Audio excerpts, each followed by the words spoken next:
با عرض ادب و احترام خدمت شما هموطنان و هر آن نفری که وارد کانال ما شده است سلام میگوییم. این قسمت پنجم معلومات عمومی است. لطفاً تا آخر ویدیو با ما همراه باشید.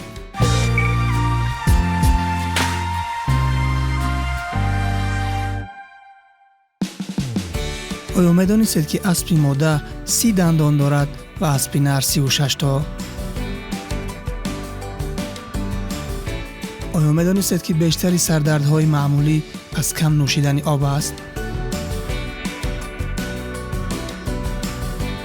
آیا می‌دانید که اندونزیا چهارمین کشور پرجمعیت دنیا بعد از چین و هند و آمریکا میباشد؟ آیا می‌دانید که روباها همه چیز را خاکستری می‌بینند؟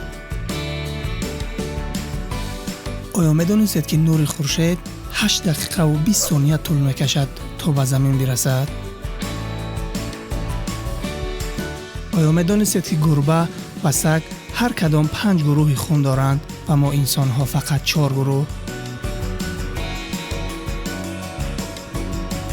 آیا می‌دانید که وزن استخوان انسانی بالغ از 13 تا 15 کیلوگرم است؟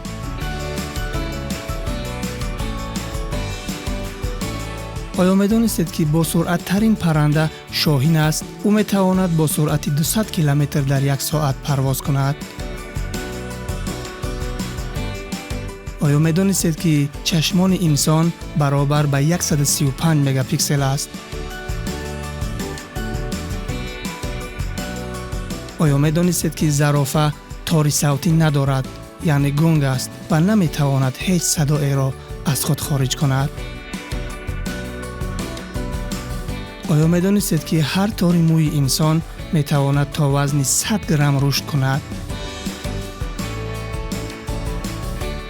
آیا می‌دانید که هر عنکبوت تارهای مخصوص خود را دارند و هیچگاه تارهای آنها به هم مانند نیستند؟